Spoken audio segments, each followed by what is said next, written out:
Subscribe करें और bell दबाएं ताकि कोई खबर रह न जाए।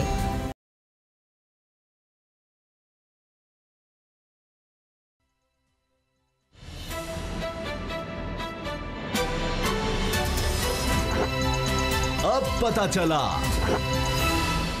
बिस्मिल्लाहिर्रहमानिर्रहीम, अस्सलाम वालेकुम। मैं हूं मोहम्मद उसामा गाजी और आप देख रहे हैं अब पता चला। खबर ये नहीं कि कायद आज़म मोहम्मद अली जिन्ना रहमतुल्लाह अलैह कैसा पाकिस्तान चाहते हैं।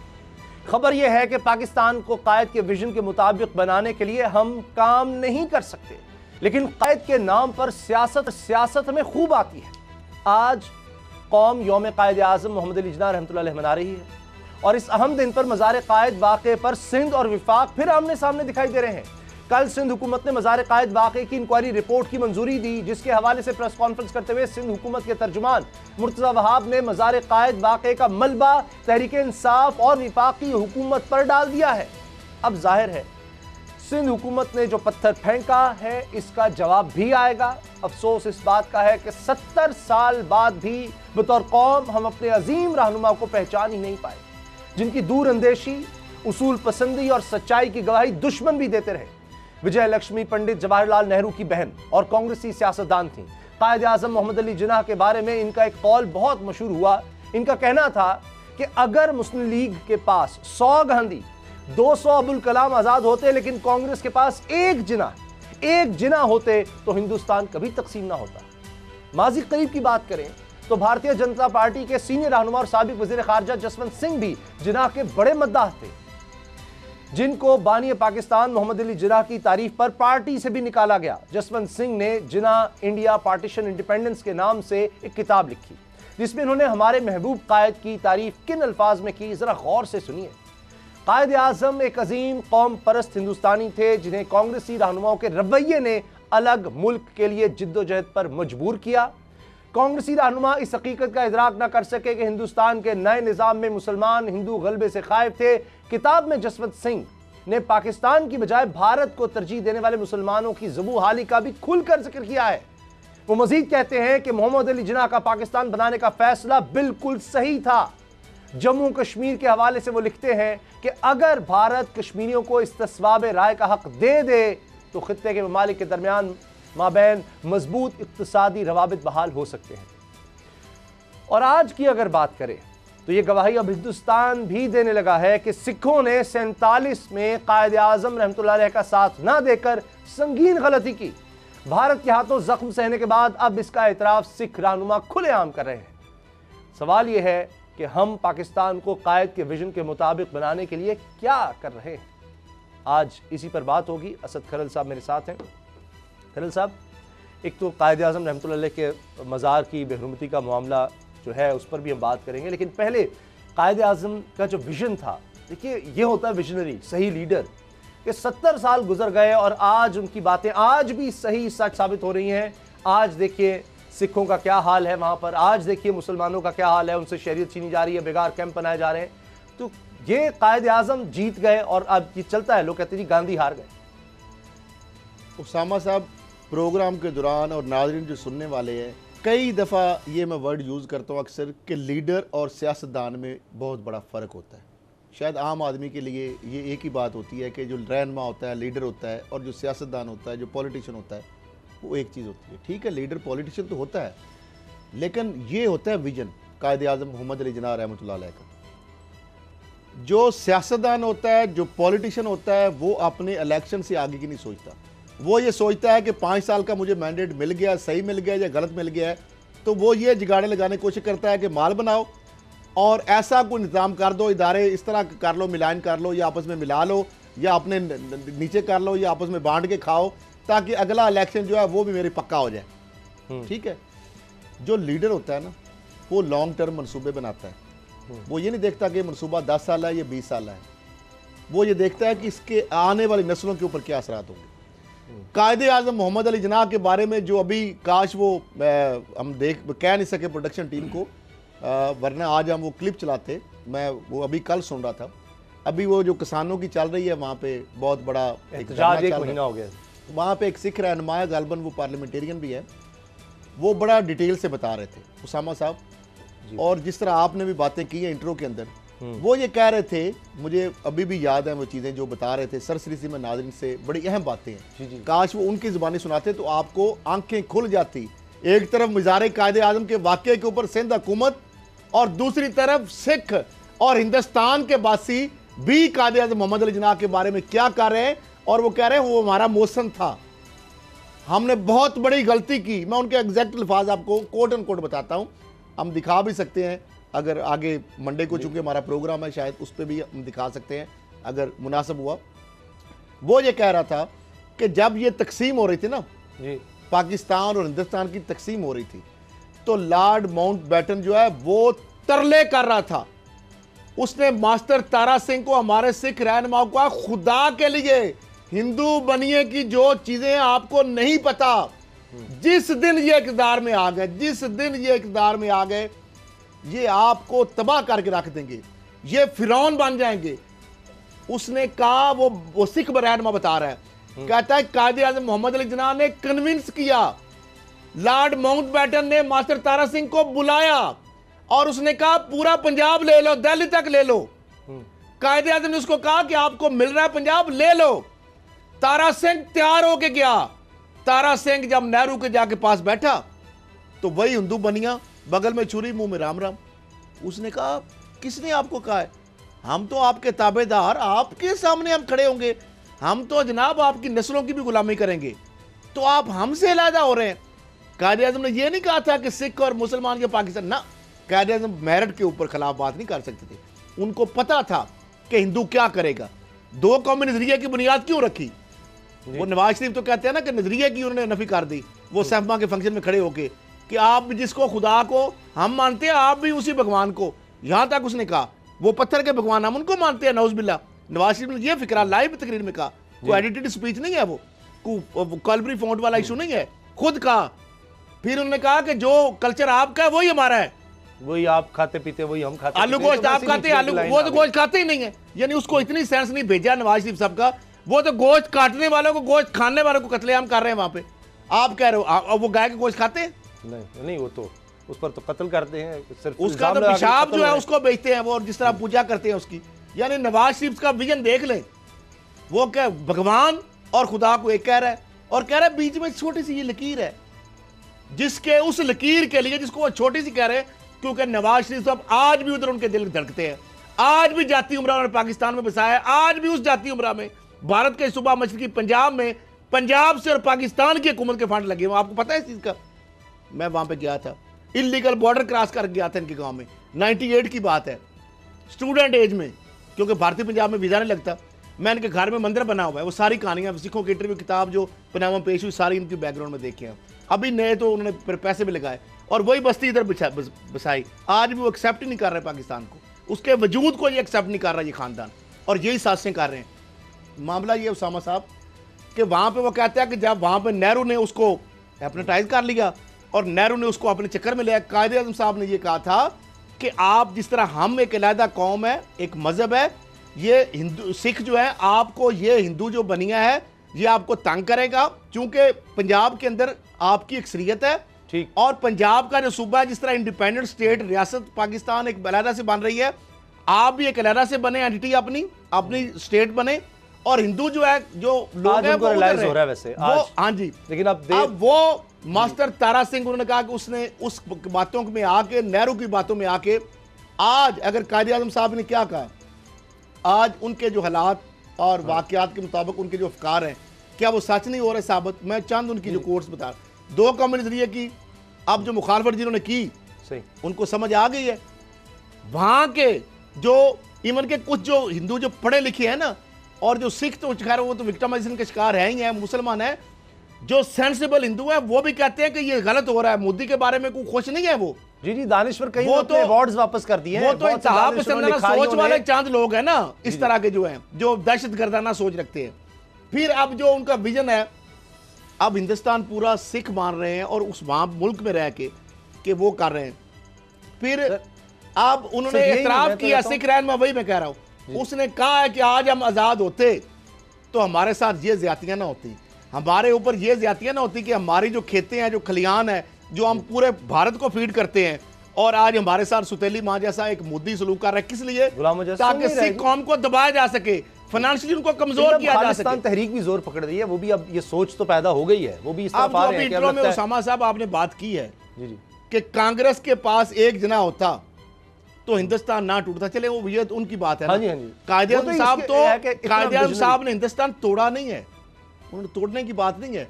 बेसिकली जो उनका विजन था, सिख भी अब उसका इतराफ कर रहे हैं। मकसद ये था कि यानी वो पाकिस्तान एक बनाना नागजीर था और आज साबित हो रहा है कश्मीर के अंदर क्या हो रहा है मुसलमानों के साथ। मकबूजा कश्मीर के अंदर जो हर साथ चीज छीन लीजिए। अच्छा, फिर उसके बाद 22 करोड़ मुसलमान हैं। उसामा साहब आप जाके इंडिया में देखें मुसलमानों का हाल, पाकिस्तान से जो वहां पे हिंदू गए उनके साथ क्या उन्होंने सलूक किया। जी वो वापस आ रहे हैं और कह रहे हैं बड़ा जुल्म हुआ, हमें झांसा दिया गया, आओ जी शरीयत देंगे, ये देंगे, वो वापस आ रहे हैं। अच्छा, फिर सब उसके वापस आ बाद रहे हैं जो यहाँ जो से गए सिख थे। कौम है वहां पे, जिसके आर्मी में अक्सरियती लोग हैं, अगर लड़ाई की बात आती है वो तो बेचारे सिख ही लड़ते हैं ना। हिंदू तो बनिया आपको पता ही जितना मकार और यार है, वो लड़ तो नहीं सकता, गोलियों के आगे तोपों के आगे तो नहीं जा सकता। अब मामला ये है कि अब इसराइल को जो तस्लीम करने की जो बातें आ रही हैं, उस वक्त बात आज हो रही है।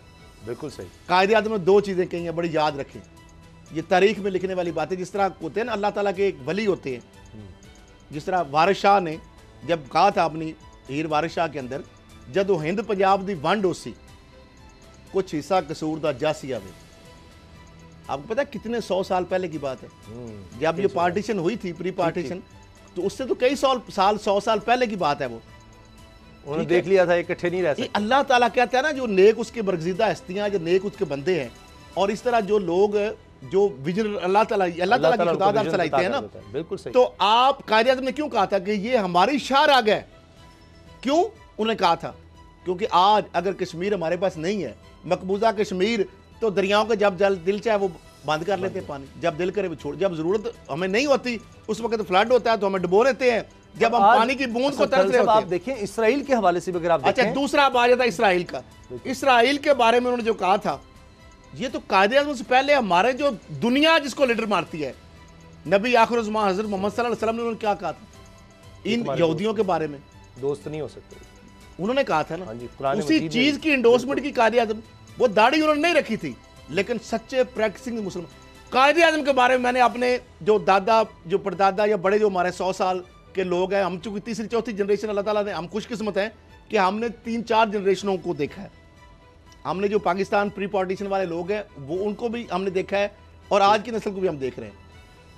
वो कहते थे कि जब कायदे आज़म बोलते थे ना, इंग्लिश की हमें समझ नहीं आती थी, लेकिन हमें कहते, हमें पता ये होता था कि जो बंदा बोल रहा है ना, ये सच बोल रहा है, ये सच बोल रहा है, ये झूठ नहीं कह रहा है। कहते हैं हमें इतनी समझ आती थी कि ये जो भी कह रहा है ना, सही। कोई हमें जो बताता था कि कायदे आज़म ने ये कहा है, तो हम कहते हैं फिर ये बात जो है ना, हम उसके पीछे आंखें बंद कर ऐसे ही मेरे जो दादा, अल्लाह ताला उनके दर्जात बुलंद करे, वो भी ये जब 1940 में एक करारदाद लाहौर, फिर उसको करारदाद पाकिस्तान कहा गया, तो तब वो भी वहाँ पर थे लाहौर में। आबादी कितनी, तो वो भी बताते हैं कि सब बड़े गौर से सुन रहे थे, किसी को समझ आ रही थी। साइलेंस होती थी। उसामा साहब, हमारे गांव के देहातों के लोग जो है वो कहते थे, हम जाते थे जब जलसे होते थे तो बड़ा खुश, मतलब इन्वॉल्वमेंट के साथ, और वो कहते थे कि इस तरह अखबारों में आता था उस वक्त, अच्छा ये कहा कायदे आज़म कहते थे, हम दूसरे दिन पूछते थे तो कहते हमें ऐसे लगता ना जैसे इंग्लिश की भी हमें समझ आ रही है।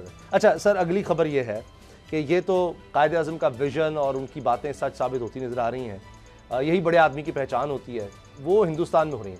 हम यहाँ पर क्या कर रहे हैं कि एक कायदे आज़म रहमतुल्लाह अलैह के मज़ार की बेहुरमती का मामला था, उस पर ना मुकदमा, ना उस शख्स को सज़ा, वो हम कहीं और ले गए।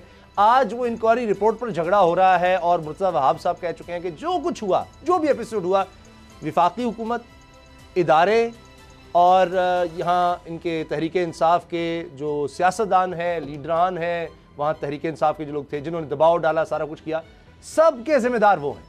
अब इसमें जो वाक़या वहाँ पर हुआ, जिसकी वजह से सब कुछ हुआ, उसके बारे में कहीं कोई बात ही नहीं कर रहा कि जनाब बस उस वक्त इतना कहा था, बड़ा गलत हुआ है, ये नहीं होना चाहिए था। लेकिन सफदर अमान साहब हमारे मेहमान थे, उनकी बेइज्जती हो गई है।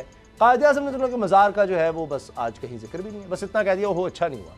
और वो कह रहे थे मैं हर दफ़ा जाके करूँगा, मैं जब कराची आऊँगा मैं यही काम करूँगा। जहाँ उसामा साहब, और फलांगूंगा जंगला जाकर, बिल्कुल आप देखें यही हरकतें करूंगा कायद आज़म के मज़ार पर आगे जाकर उनकी कब्र के बिल्कुल करीब।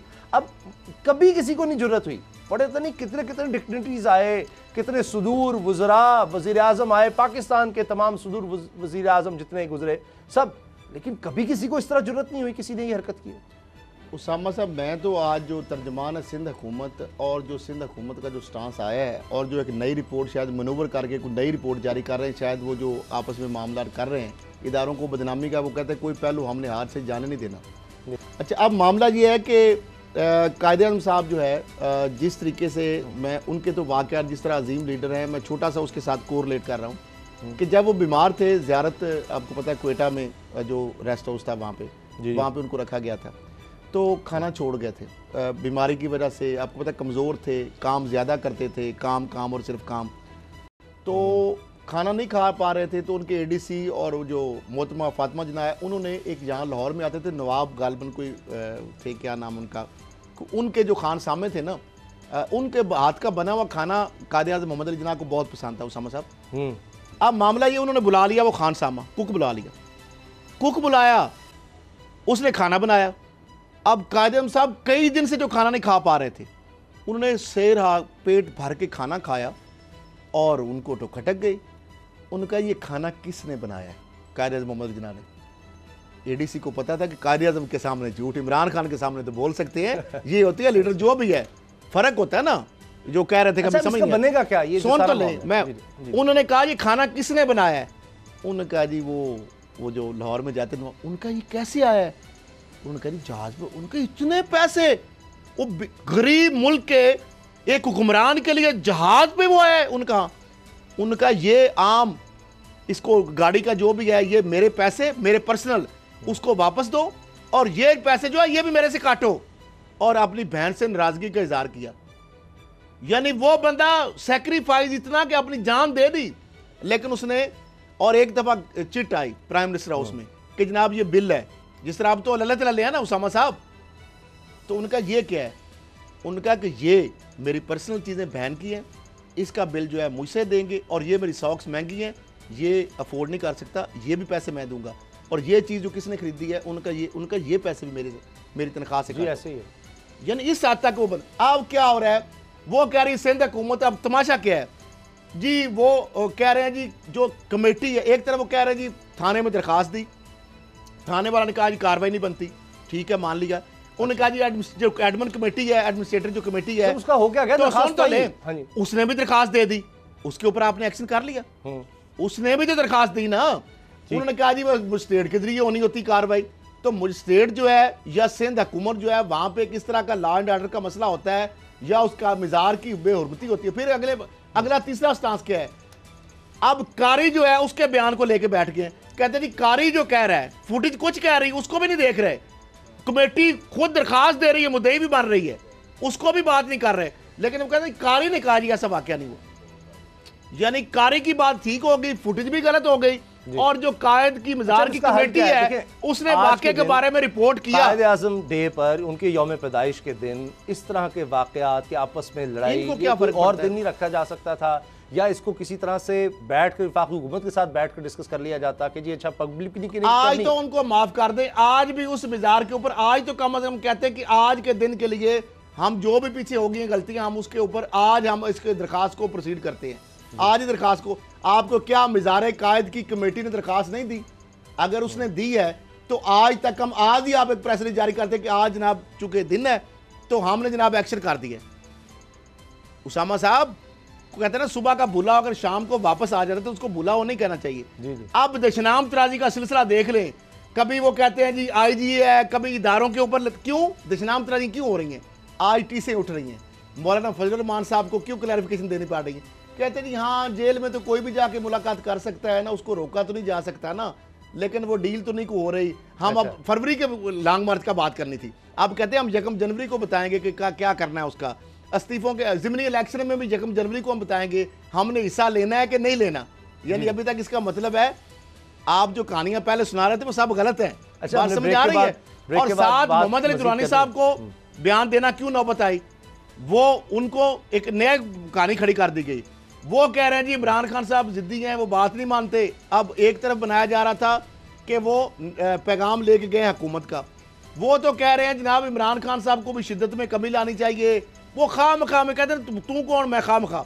और जुम्मा की कहते झांझनाड़ बेगानी शादी में अब्दुल्ला दीवाना। बात ये है कि इमरान खान साहब ने उसको भेजा ही नहीं है।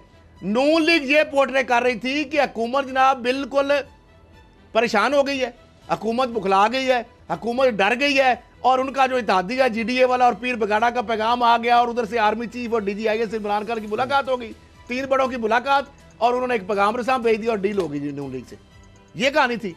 आज वो मोहम्मद अली दुरानी जो है वो अपनी जो जान छुड़ा रहा है, वो कहते हैं मेरी वो एक्सपोज हो रहा है ना। फजल रहमान साहब परेशान हो गए, वो कहते हैं जनाब मुलाकात जो हुई है ये तो जेल में कोई भी जाके मिल सकता है, तो इससे कोई डील नहीं हो रही, कोई ट्रैक टू। अब जो पीपल्स पार्टी जो काम किया है ना आज, जो उसामा साहब मैं आपको बता रहा हूँ, जो पहली रिपोर्ट थी आर्मी ने कहा रिपोर्ट मंजरे आम पे आ गई, आर्मी ने कहा रिपोर्ट मंजरे आम पे आ गई, एक्शन ले लिया उन्होंने, बिलावल ने अप्रिशिएट कर दिया। अभी ठंड नहीं पड़ी इनको, नून लीग ने तो अप्रिशिएट भी नहीं किया था, उस पर भी नहीं ठंड पड़ी। नवाज शरीफ साहब ने रिजेक्टेड कहा था, मरियम साहबा ने, लेकिन रिजेक्टेड क्यों? वो उस वक्त जब इन्होंने झूठा ट्वीट किया था ना, और असेंबली में कहा था कि हमने, हाँ डॉन लीग्स के ऊपर उन्होंने रिजेक्टेड, जो जनरल आसिफ गफूर का था ना ट्वीट, अच्छा मुझे आप उसकी टीस थी, उसका जवाब में रिजेक्टेड लिखा था। जब उन्होंने डॉन लीग्स को रिजेक्टेड लिखा ना, तो इन्होंने फिर रिजेक्टेड का जवाब रिजेक्टेड। अच्छा मामला क्या है, इन्होंने रिपोर्ट जो बनाई थी, कमेटी भी बनाई थी, वो रिपोर्ट कहते हैं पब्लिक अभी आए बैश आए, बीच रिपोर्ट उधर गई है, उधर से इधर आई है, स्कैन में चली गई है, तो आप पब्लिक करेंगे? पब्लिक नहीं करेंगे। उसके अंदर मैन्यूवरिंग हो रही है, उसके अंदर मैनिपुलेशन हो रही है, वो सिर्फ ब्लैकमेल करने के लिए इदारों को, ताकि उसके अंदर झूठ सच और कहानियां बनाए, इदारों को बदनाम करें, दशनाम तराजी का एक नया सिलसिला शुरू करें, इदारों को ब्लैकमेल करें। जरदारी साहब, बिलावल साहब और मुराद अली शाह किधर हैं, उनका भी पता करें। अमेरिका गए थे, पता नहीं वापस आए हैं कि नहीं, मैं मुझे नहीं पता क्या उनके मामलात हैं। मामलात बड़े दूर तक जा रहे हैं। फजल रहमान साहब को अपनी, अब देखे ना फजल रहमान साहब सच सुनने, वो कह रहे हैं, पीपल्स पार्टी भी कह रही है सारे इस्तीफे हमारे पास आ गए हैं, यहाँ कह रहे हैं जी हम कर लेंगे। वो इस्तीफे जो गए वो भी लेने के देने पड़ गए, 2 इस्तीफे गए, और असद कैसर साहब ने कहा जी ये तो आ गए हैं सेक्रेटेरिएट में, वो कह रहे हैं जी नहीं हमने तो दिए नहीं, नून लीग के 2 लोगों के महीने के इस्तीफे। बहरहाल ब्रेक का वक्त है, ब्रेक के बाद बात करेंगे कि जमीयत उलमा इस्लाम फजलुर रहमान में क्या हो रहा है। 4 बड़े रहनुमाओं को निकाल दिया गया पार्टी से, क्या इस तरह पार्टी मजबूत होगी या कमज़ोर हो गई है? ब्रेक के बाद बात करेंगे।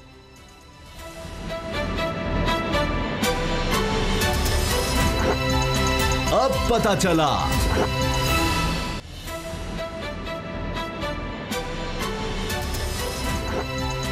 अब पता चला।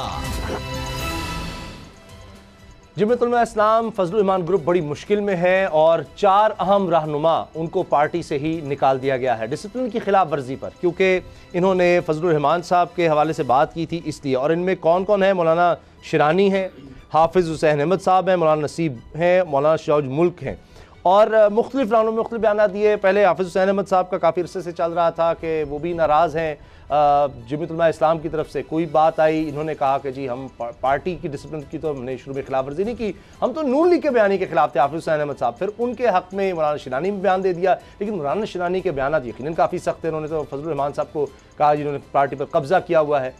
अब मुफ्ती किफ़ायतुल्लाह साहब हमारे साथ हैं, जमीयत उलमा इस्लाम फजलुर रहमान के सीनियर रहनुमा हैं। मुफ्ती साहब, ये आपकी पार्टी को शायद इतनी मुश्किल पहले कभी नहीं रही कि 4 इतने आम रहनुमा, और इसको कोई डिनाई नहीं कर सकता कि जब ये पार्टी बनी तब से साथ। आप देखिए कि हाफिज़ हुसैन अहमद साहब कहते हैं कि मैं तो फजलुर रहमान साहब से भी पहले आया था पार्टी में। तो ये बड़ा दुख और अफसोस नहीं है कि इतने अहम लीडर इतने अरसे से, दिहाइयों से जिन्होंने साथ दिया, आज उनको आपको निकालना पड़ा है? बिस्मिल्लाहिर्रहमानिर्रहीम। मुझे भी बहुत ज़्यादा दुख है और अफसोस है, इसलिए कि बड़ा मजबूत रिश्ता होता है किसी कारकुन का अपनी पार्टी से और नज़रियाती पार्टी से। जब वो अलग होते हैं तो ज़ाहिर दुख तो होता है, लेकिन एक तलख हकीकत आपको सुनना पड़ेगा। आप इन तमाम मंज़र में, सारे मंज़र में एक पार्टी में आप शामिल होंगे, ये आपकी अपनी मर्ज़ी, आप पर तो कोई जबर नहीं होगा। लेकिन जब आप एक पार्टी को मुंतखब करते हैं कि इसके अंदर मैंने रहना है, तो फिर आपने पॉलिसी के साथ चलना होगा। हमारे यहाँ इस्तिलाह है इताअत अमीर वाजिब है, तो अच्छा। अमीर की इताअत तो वाजिब होती है। अगर आपने अमीर की इताअत नहीं करनी, इट मीन आप खुद पार्टी छोड़ रहे हैं ना, इसका ये माना होता है। तो मुफ्ती फिर साहब दूसरी ये बात ये क्या है कि वाकई जमात के अंदर- शिरानी साहब के पीछे पीटीआई थी, पीटीआई की वजह से सब कुछ हुआ है, फजलुर रहमान साहब ये कह रहे हैं? देखो ना, हमने एक जाबिर के गरेबान में हाथ डाला है। जाबिर बहुत बड़ा जाबिर है। अच्छा। उसके जबर की अगर मैं बात बताऊं तो सारा शो उस पर लग जाएगा। अच्छा। अब कुछ खाने के लिए कुछ खोना तो पड़ेगा। हमारा गरेबान में हाथ ठीक डल गया है तो कहीं से आवाज़ें तो आएंगी, उनको तकलीफ तो है।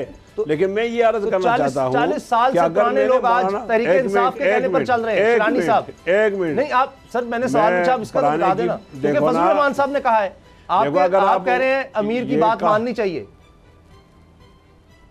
मैं अर्ज करता हूँ ना, आप ये नाम मेरे लिए बहुत काबिल एहतराम हैं जो आपने नाम लिए हैं। मौलाना फजलुर रहमान साहब, मौलाना शिरानी साहब, मौलाना हाफिज़ हुसैन अहमद साहब, मौलाना गुल नसीब खान और हज़रत मौलाना शुआर मुल्क साहब, इनके साथ हमने काम किया। ये बड़े दर्जे के लोग हैं, ये काबिल एहतराम लोग हैं। लेकिन मैं ये अर्ज़ तो करना चाहता हूँ कि अगर आपने मौलाना के साथ चलना है तो आपने पॉलिसी वाइज इताअत अमीर करनी है ना।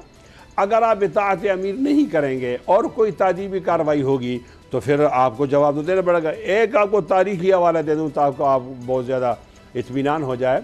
खालिद बिन वलीद एक अलामत बन गई थी जंग में फ़तह की, उसको फातिह कहते थे रज़ी अल्लाह ताला अन्हु।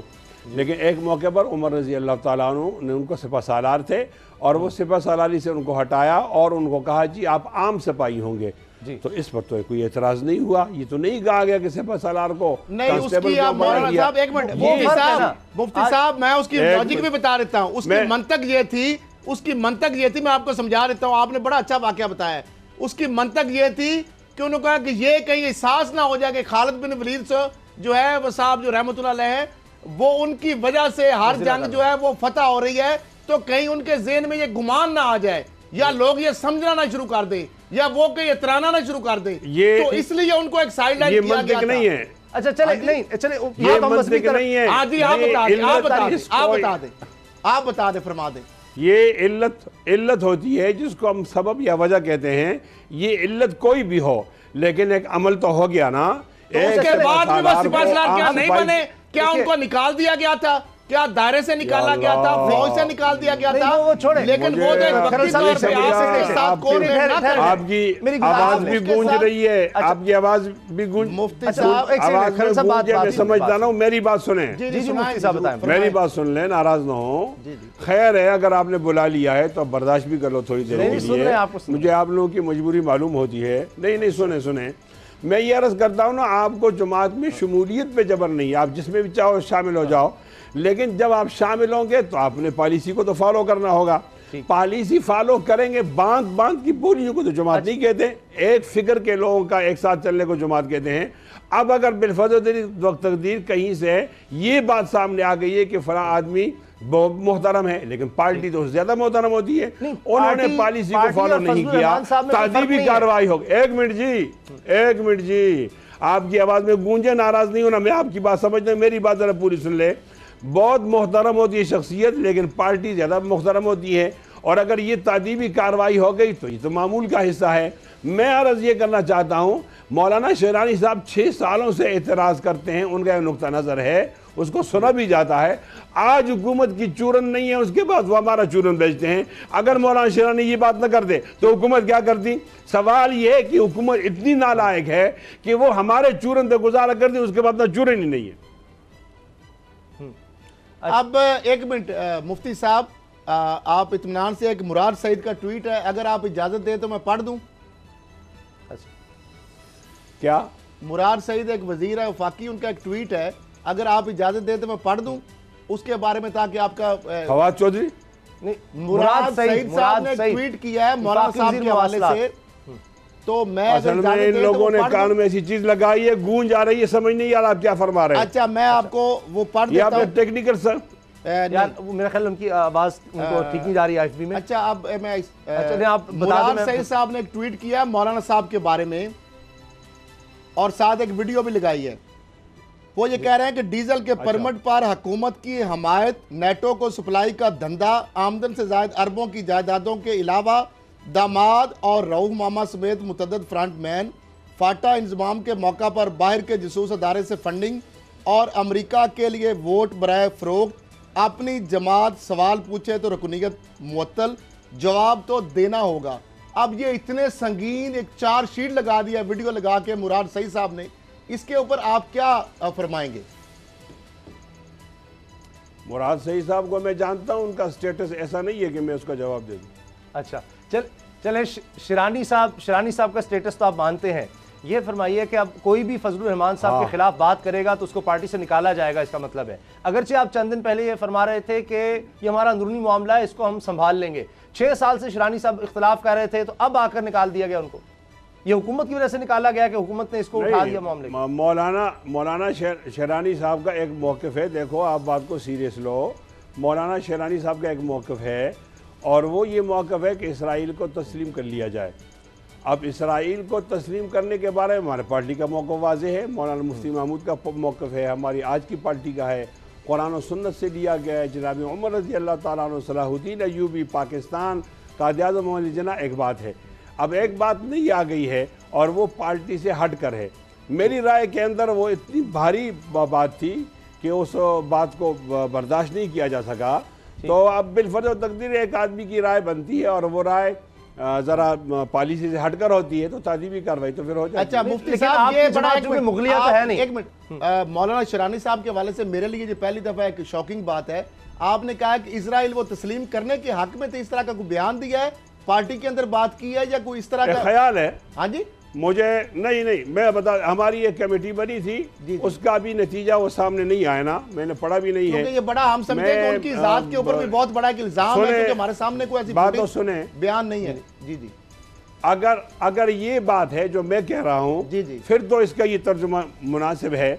और उन्होंने कोई और बात की है। बहरहाल मैं अर्ज करता हूँ, अगर आपने हमारी पार्टी में चलना है ना, आपसे कहता हूँ, तो फिर आपको अमीर की इताअत करनी होगी। लेकिन अंधा इत्तेकाद तो नहीं किया जा सकता ना, जिस तरह कुछ चीजें तो एक लिमिटेशन है, यानी उन्होंने कोई पार्ट नहीं ठीक जी। तो मुफ्ती साहब, इसका मतलब है कि जो भी पार्टी का सरबराह है, चाहे इमरान खान साहब हैं, जरदारी साहब हैं, नवाज शरीफ साहब हैं, उनकी इताअत लाजिम है और वो भी अमीर है पार्टी। हाँ जी, उनकी किसी बात से इख्तिलाफ नहीं किया जा सकता। नहीं भाई, आप हमारी पार्टी को समझने की कोशिश करें। हमारी पार्टी पहली दफ़ा मीडिया में डिस्कस हो रही है। हमारे यहाँ पहले इदारा बैठता है तो पहले इख्तिलाफ राय हो जाता है। एक राय आती है, वो दलाइल देते हैं, दूसरी राय आती है, दलाइल देते हैं, इसको बहुत डिस्कस किया जाता है। फिर दरमियान में इत्तेफाक हो जाता है। अगर इत्तेफाक नहीं होता तो फिर शो ऑफ हैंड होता है, बताया जाता है भाई इस तरफ कौन ज़्यादा है, इस तरफ कौन ज़्यादा है। अब जब एक फ़ैसला हो गया इदारे की तरफ से, फिर तमाम लोगों को जिन्होंने इख्तिलाफ राय किया था वो मानना पड़ेगा। मिसाल के तौर पर मौलाना शेरानी साहब की एक राय है और एक राय मौलाना फजल रहमान साहब की है और इदारे के अंदर डिस्कस हो गई है। अब जो फैसला करेगा उसका पाबंद है मौलाना फजल रहमान साहब भी और मौलाना शेरानी साहब भी। बड़ी ऐसा नहीं कोई आदमी ये कह के नहीं, बड़ी लॉजिकल और बड़ी जबरदस्त बात आपने की है, बड़ी लॉजिकल और बड़ी जबरदस्त बात की है। लेकिन इस हवाले से ब्रेक के बाद एक अहम सवाल है, वो काइंडली उसका भी अगर जवाब दें। किफायतुल्लाह साहब हमारे साथ हैं, ब्रेक के बाद मिलते हैं।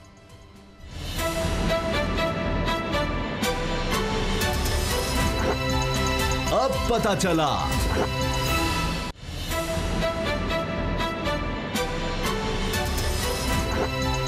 अब पता चला।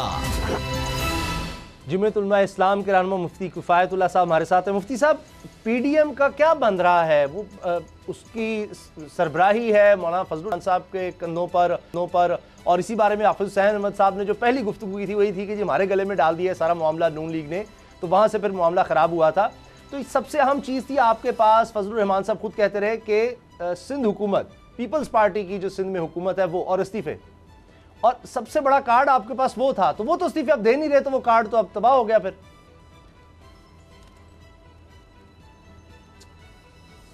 मेरी राय के मुताबिक उसामा ऐसा तो नहीं है। अभी 31 दिसंबर का एक तारीख है, उससे पहले तो होमवर्क होता है ना।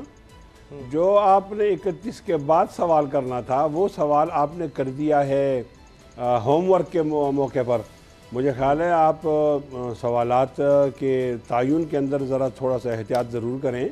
अच्छा, अब 31 दिसंबर को एक इस्तीफ़ा कम हो गया तो आप कहते हैं जी देखो आप डेट गुजर गई है।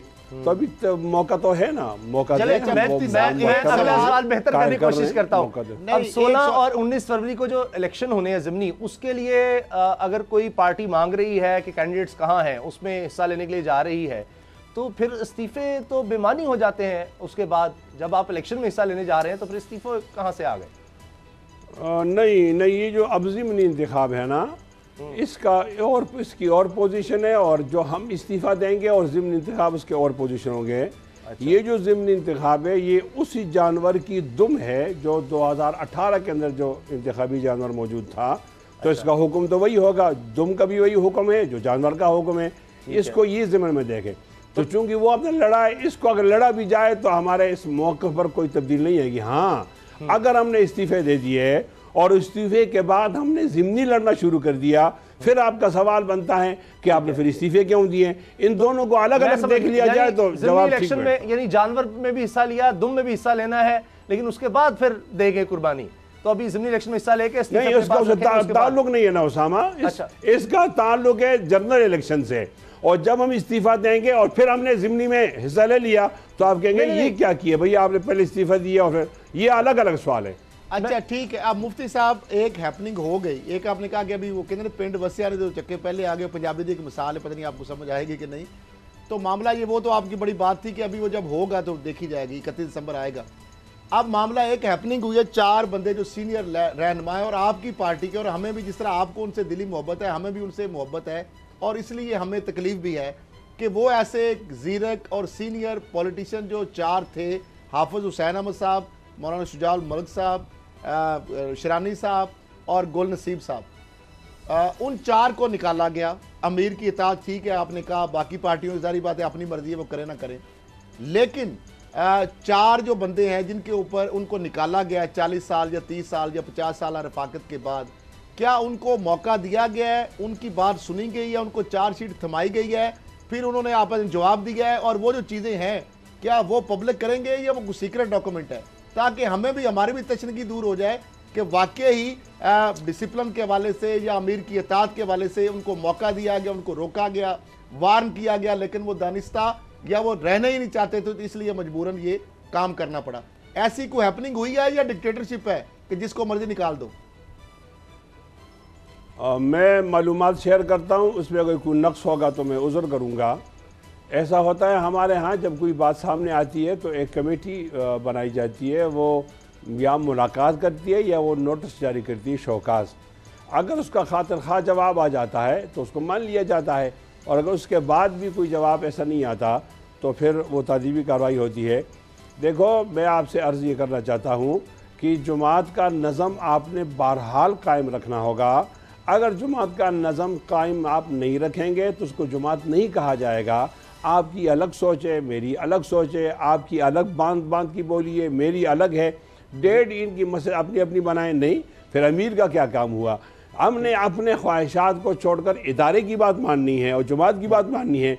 अगर बिलफर्ज व तकदीर कोई ऐसा वो अमल हो गया है जो तादीबी कार्रवाई है, तो उस तादीबी कार्रवाई को इसी तरह लेना चाहिए। अब हमारा ये तरीक़ाकार होता है। एक मिनट, आपकी जमात का, आपके अमीर का हक है, लेकिन मेरा सवाल ये था, क्या शौकात उनको दिया, उन्होंने कुछ जवाब दिया, उसके बाद वो क्या रिपोर्ट आई, वो हमसे अभी मौलाना शुजाउल मुल्क साहब का, मुफ्ती साहब मौलाना शुजाउल मुल्क साहब का बयान, जिस तरह आप जो फरमा रहे हैं वो बातें हमारे इस वक्त टिकर्स में नीचे स्क्रीन पर मुसलसल चल रही हैं, जो बातें आप कह रहे हैं, तो उसका जवाब भी आ रहा है। मौलाना शुजाउल मुल्क साहब फरमा रहे हैं कि मौलाना फजलुर रहमान को नैब के सामने पेश होना चाहिए, PDM की किसी भी जमात में जमहूरियत नहीं है, और इदारों के सामने धरनों की बात बचगाना है। नैब से बचने के लिए मौलाना फजलुर रहमान ड्रामे कर रहे हैं, ये मौलाना शुजाउल मुल्क। अब ये देखिए, आप कह रहे हैं आपको उनसे मोहब्बत है, बड़े मोहतरम है, अब वो मोहतरम भी देखिए मौलाना साहब के बारे में क्या कह रहे हैं कि उन्होंने जमात, मौलाना ने करप्शन छुपाने के लिए पूरी जमात को यरगमाल बना लिया है, सफाई का मौका दिए बगैर रुकनीत खत्म कर दी गई। ये उनके अभी स्क्रीन पर चल रहे हैं, अगर आपके सामने हो तो आप देख सकते हैं। हम अकेले नहीं, चारों सूबों के कारकुन साथ हैं, मौलाना शुजाउल मुल्क साहब फरमा रहे हैं। देखें, इसका असल जवाब तो हमारे पार्टी का तर्जुमान देंगे, लेकिन मौलाना शुजाउल मुल्क का ये बयान इखराज से पहले आया है या बाद का आया है? अगर बाद का आया है तो फिर वो ज़ख्मी हैं, और जब किसी का एक्सीडेंट हो जाता है, ज़ख्मी हो जाता है, तो इज़्तिरारी हालत होती है, उसको आप उठाकर वो जो इत्मीनान की हालत होती है या सेहत की, उस पर कयास नहीं कर सकते ना। मैं अर्ज करता हूँ इसका एक और हल भी है ना, बाद में भी वो जो कमेटी बनी है वो कमेटी अगर उन दोबारा नजरसानी की दरख्वास्त दी जाए तो ये वापस भी लिया जा सकता है। मैं कहता हूँ यह हमारा खालिसतन इदारा जाती अमल है, इससे ना पिंडी वाले फ़ायदा उठाएं और ना हमारी पीटीआई वाले फ़ायदा उठाएं। अगर हमारे पास ये बातें ना होती तो ये क्या बेचते, इनके पास कुछ चीज़ें नहीं है। अब सारी बेस मौलाना शेरानी पर है और मौलाना हाफिज हुसैन साहब पर है। अच्छा, ये भी तो आप देखें ना, ये कितने नाहल लोग बैठे हुए। मुफ्ती साहब, अभी आपने एक वर्ड यूज किया है कि पिंडी वाले और पीटीआई वाले इससे फायदा ना उठाएं। पिंडी वालों से क्या मुराद है? ये हमारे जनरल साहब, बाजवा साहब और कौन मुराद? अच्छा, क्या उनका इससे कुछ तल्लक है? सारा उन्होंने चारों को निकलवाया। तो उनके गिरबान में हाथ डाला है ना, नहीं उनके गिरबान में हाथ डाला है, चीख तो वहीं से आ रही है ना। से निकलवाने में या ये काम में उनका किस तरह और नहीं भाई, मैंने ये क्या एविडेंस है ऐसे को पेश कर सकते हैं आप? मतलब इन इतना चार आप इल्जाम बैठ के लगा रहे हैं। मौलाना फजल रहमान साहब ने पहली दफा वहाँ, सुनिए जी बताएं। मौलाना फजल रहमान साहब ने पहली दफा सुल्तान जार के सामने ऐसा हाथ डाला कि उनकी चीखें निकलती हैं। तो फिर खाने के लिए एक मिनट प्लीज, आप एक नेशनल टीवी पे बैठे हैं, किसके कहने पर यार? आपने एक इल्जाम लगाया है, आपने पिंडी वाला का, लोग तो डरते हैं ना कि नाम को ना आए। मैं कह रहा हूं कि आपने एक इल्जाम लगा दिया, अभी आपने इल्जाम धरा है, उसके एविडेंस तो होंगे ना। आपने आर्मी चीफ के ऊपर इल्जाम लगाया इन चार बरतरफियों के हवाले से जो पार्टी से निकले हैं, कोई एविडेंस पेश करेंगे? नहीं भाई, आपने गलत तर्जुमा किया। आप सही कर मैं इल्जाम लगाता हूं 2018-25 जुलाई का जो ठप्पे लगाए हैं और ठप्पे यानी हुकूमत को जबरदस्ती उन्होंने दुम से पकड़ा हुआ है, मैं वो इल्जाम लगाता हूं। मौलाना फजल रहमान साहब ने अब इन ताकतवर लोगों के गिरबान में हाथ डाला है तो हमें तो सजा तो मिलेगी ना। अच्छा, नहीं ये तो फिर ये चार लोगों का उससे क्या ताल्लुक है? से उस चीज उस बात का क्या ताल्लुक है? सर पांव मुझे समझ नहीं आ रही कि शुजात सवाल मुल्क क्या साहब है, का, जवाब मौलाना क्या? शरानी साहब का, इन लोगों का इस बात से क्या ये ताल्लुक है? आपको समझ ही नहीं आएगी, आपको ये आप समझ नहीं समझाएं ना। आएगी। ये मैं दोबारा पीटीआई कहता के हूं, टिकट से इलेक्ट मैं होकर अर्ज चार करता बंदे हूं, आए हैं। मौलाना फजल रहमान साहब ने वहां हाथ डाला है। हेलो, आप सुनिए, मौलाना फजल रहमान साहब ने वहां हाथ डाला है जहां 70 सालों में कोई डाल नहीं सका। जब उन्होंने डाला है हाथ तो हाथ ठीक डल गया है ना।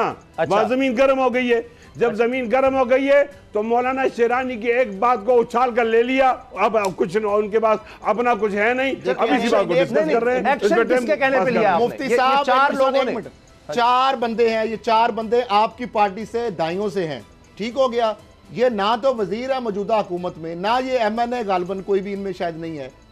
तो ये पीटीआई से किस तरह इनको आप जोड़ रहे हैं, या पिंडी से कैसे आर्मी चीफ से इनका मैं क्या अर्ज करता हूं ना, ठप्पों में देखो जहां बेनिफिशियरी आपकी नहीं है। सुई अटकी हुई है ना उसामा, जहां आप कोई दोनों बंदा की ये सुई बात अटकी हुई करता है, मैं नहीं। उस पर बात कर रहा हूं। मेरी नहीं, सुई मुझसे ने आपने आपके कहा है। साहब, ये बंदा भाई, खोलता भी नहीं है बात। मैंने नहीं हम अर्ज खोल किया, रहे हैं ना खरन साहब आपने ने। नाम लिया, आपने आपने बताया। बता दिया। आप दोनों सुनो यार जी सुनाए, हमने यार, नहीं पूछा। सुनने की थोड़ी सी हिम्मत पैदा करो। आपको सुन रहे हैं। देखो मैं अर्ज ये करता हूं कि चार भाई हमारे निकल गए हैं, इख्तिलाफ आ गए दो भाइयों में। अब इनको आपकी रिवायात क्या कहती है, इनको जोड़ना चाहिए या उन इख्तिलाफात को उछालना चाहिए? मेरा ये एतराज है कि हमारे अंदरूनी कहानी घर की लड़ाई से ये लोग क्यों फायदा उठा रहे हैं, उछाल क्यों रहे हैं, हमको दूर क्यों कर रहे हैं? इनका तो किरदार ये होना चाहिए था कि हमें जोड़ते। किनका किरदार जोड़ने या लड़ाई का? किनका? पीटीआई का। पीटीआई तो कभी पीटीआई का नहीं, पीटीआई कोई नून लीग के तो अंदर यही कह रहा हूं ना, हमारे घर की लड़ाई से गलत फायदा क्यों उठाते हैं? तो पिंडी वालों का इसमें कहां से ले आए आप? तो ये मुजारीन है, वो मालिक है ना, मालिकों से बात होगी। अगर वो ठप्पे लगाएंगे फिर तनकीद तो होगी उन पर। अच्छा, इन चार लोगों का ताल्लुक समझा दें कि इनको निकालने में पीटीआई का, यानी पीटीआई के कहने पर ये लोग, इन्होंने ये सारे नहीं भाई, मैं अर्ज ये कर रहा हूं, आप क्यों बात दूसरी तरफ ले जा रहे हैं? इनके निकालने में उनका ताल्लुक होगा या नहीं होगा ये अच्छा, उछालने में है। मैंने कहा कि मौलाना फजल रहमान साहब ने ताकतवर लोगों के गिरबान में हाथ डाल दिया है, हाथ ठीक डल गया है इसकी। अच्छा। अब आपने हमें चोरी का इल्जाम भी लगाओ, हमें नेब जी भी करो, हमारी पार्टी शिकस्त तारीख का सामना तो होगा, जाहिर है ये बातें तो होती। हमारे पास 35 लाख कारकुन हैं, आप अच्छा। कोई ना कोई बात तो करनी होगी, ज्यादा लोग हैं। मैं कहता हूं इसके लिए हम तैयार हैं, लेकिन जिस गिरबान में हाथ डला है, जिस जाबिर सुल्तान के सामने हमने कल में हक का, उसे पीछे नहीं हटेंगे इंशाल्लाह। ठीक है, और ये चार लोग फिर नहीं ठहर सके? ये जाबरों के साथ जाकर मिल गए हैं चारों। ये चार क्या, ये चारों फिर जाबरों के साथ चारों मिल गए। पर आपने मुझे जरूरी कमेंट करना है यार। ये कल भी हमारे दोस्त थे, आएंगे फिर हमारे दोस्त होंगे। क्यों आप ऐसी बात करते हो? आपने मुख्तलिफ इतनी लोग बातें हैं। कर दी, आप हमने पार्टी तो कुछ नहीं पॉलिसी कहा। के खिलाफ वो कह रहे हैं बात हम लोग हैं। नाम तराजी कर दी कि वो ठीक है, पीटीआई चलो, और बहुत पीटी शुक्रिया वालों मुफ्ती के कहने पे सब कुछ कर रहे हैं। मुफ्ती आपके किफायतुल्लाह साथ साहब, बहुत बहुत शुक्रिया, बहुत बहुत शुक्रिया। आपने वक्त दिया और हमारे सवालों के जवाब दिए, बड़ी मेहरबानी आपकी। उम्मीद है आइंदा भी आप हमें वक्त देंगे। प्रोग्राम देखने का शुक्रिया, इजाज़त दीजिए, अल्लाह हाफ़िज़।